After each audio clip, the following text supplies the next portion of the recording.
Scrapyard Techie tries Android week is done. Woo!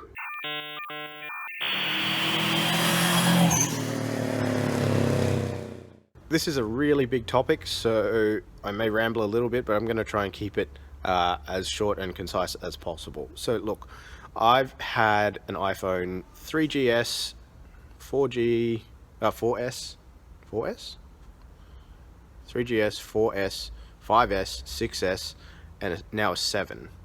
But between the 6S and the 7, I had, for 1 year, a BlackBerry Key 1 that ran Android.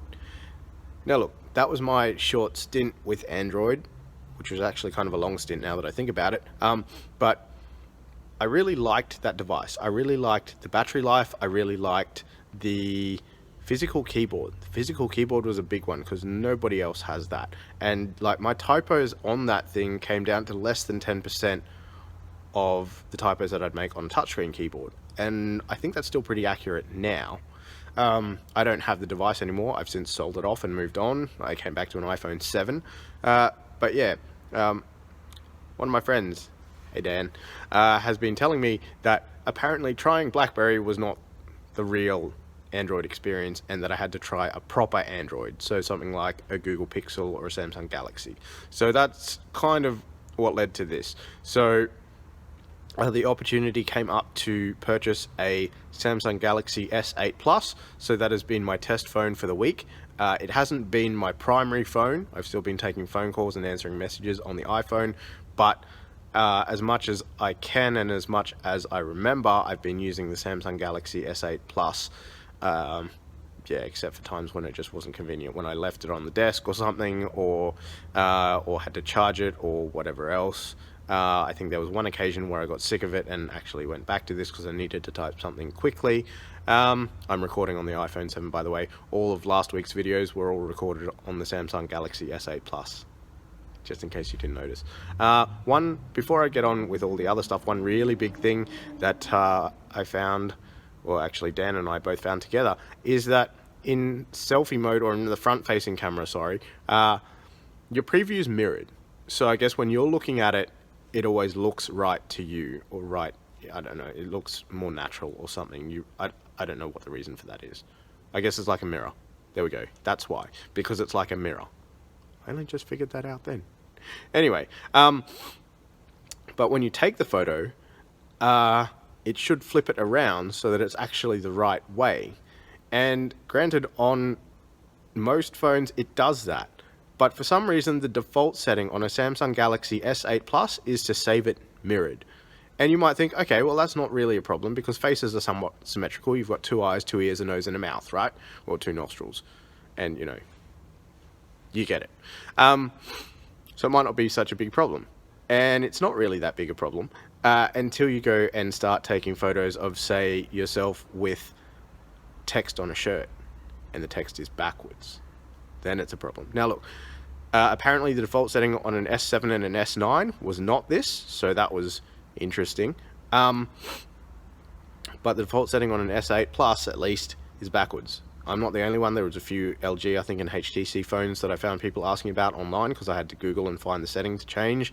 Yeah, it's interesting. And you may not have noticed. Have a look. If you have an Android phone, is your front-facing camera saving mirrored? Because that's interesting. Anyway, look, so the whole experiment, the benchmark is what can I do business on quicker?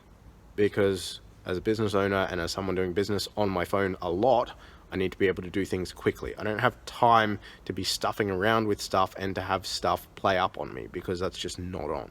So that might sound a little bit harsh, but look, time is money is the saying. That's a topic that I'll cover another day, another time, but that's the belief. And the faster you can do something, the better. Otherwise, technically, you're losing money, right? That's the theory anyway. But look, productivity, efficiency, all the rest of it, all that comes into it. So, look, the problem that I had with my Android phone and what led me to leave that in the end was, one was app crashes. I was getting a lot of apps crash on me, and eventually, because I use my phone so much, things like that added up and I just couldn't stand it anymore. But other things like little inconsistencies and little things that would just go wrong, over time they all pile up. Like, they all add up, and because I use my phone so much, I see it more than the average person, or experience it more than the average person. And yeah, that just got to me in the end. The other thing that I find is that the iPhone is more smooth and refined. It's a more sleek, schmick experience. And granted, that doesn't help with efficiency or productivity, but it's just nice to have. So if you're an attention to detail person, you might have noticed that things like, the biggest example I can think of is when you tap a button on an iPhone. When you tap a button on the screen or tap something on the screen, something happens straight away. It changes screen, it does whatever, and then it starts loading. The Android seems to like to think about it first a lot of the time. So you'll tap the thing, it'll think about, oh, what am I doing with that, and then start processing it. But if you're in a hurry, then you think, oh, it hasn't registered my touch, and do it again, and then it will either do it twice, or it's just clunky. I didn't like that. A lot of people might not have noticed that, but it stood out to me quite a lot. But look, the thing about apps as well is that they didn't seem to interact the same way with each other. By that, I mean when, say, for example, you're trying to send a photo that you've taken, the interface for that may not look the same on all Android apps. There was at least 2 different ones that I noticed. 2.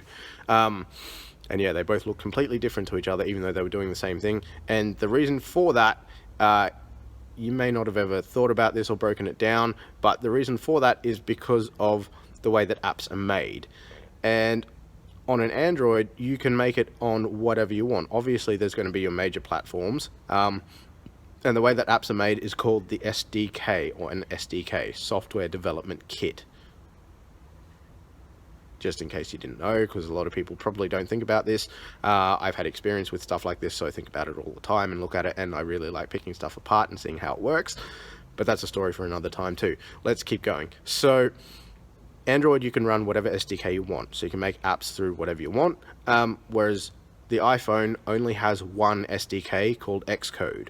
If you want to make an app for an iPhone or an iPad, like an iOS device, you need to use Xcode, and then it's got to go through Apple's you've got to be part of Apple's developer program to get that, and then you've got to submit your app to the App Store. It's got to be checked and approved before it goes up. So quality control there as well, to some extent. I'm sure they don't thoroughly check every single app top to bottom, but at least they control the SDK, so they control what can and can't be done in an app, or at least how it's going to be done.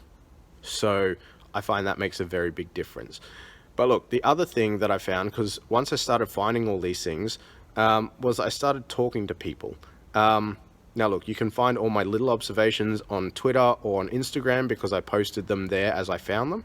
So I'm not going to go through and cover all of them, but I'm just covering the major things.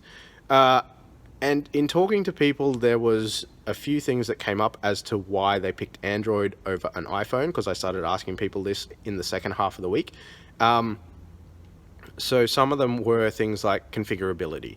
You can change pretty much any setting you want on an Android, and fine, that's great, but that still wasn't the biggest.